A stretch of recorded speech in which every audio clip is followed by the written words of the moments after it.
Minkejja li l-konklużjonijiet tas-Summit Ewropew waslu biex l-Unjoni Ewropea fi żmien xahrejn tfassal proposti konkreti u tipprovdi lil Malta bl-użu ta' riżorsi fuq il-kwistjoni tal-immigranti illegali, għall-Kap tal-Oppozizzjoni Simon Busuttil, l-aġir tal-Prim Ministru Joseph Muscat fi Brussell kien wieħed ta' tisbit tas-saqajn u ma ġabx riżultati konkreti.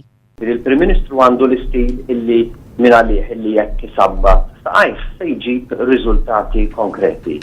Dik li kellha tkun intervista ma' Segretarju Generali tal-Partit Nazzjonalista Chris Said fuq ir-radju tal-Partit Nazzjonalista bdiet b'intervent telefoniku ma' Simon Busuttil li bħalissa jinsab Brussell għas-Summit tal-Partit Popolari Ewropew.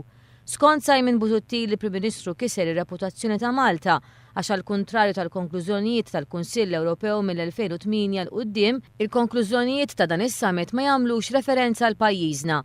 Sa dan it-tant is-Segretarju Ġenerali tal-Partit Nazzjonalista Chris Said qal li d-dejn li l-Partit Nazzjonalista akkumula f'dawn l-aħħar 10 snin ma jistax jiġi solvut f'xahar. Madankollu qal li l-Gvern Nazzjonalista ħalla l-pajjiż b'deficit ta' inqas minn 3%. Ħarranna ħallejna deficit ta' 3%.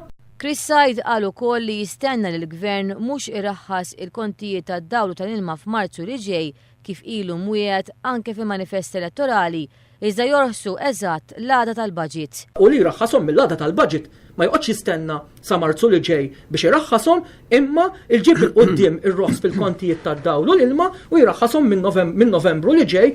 Simon Busuttil tkellem ukoll dwar il-proposta tal-Gvern għal beħ ta' ċittadinanza u qal li l-Oppożizzjoni se tkun qed topponi din il-liġi.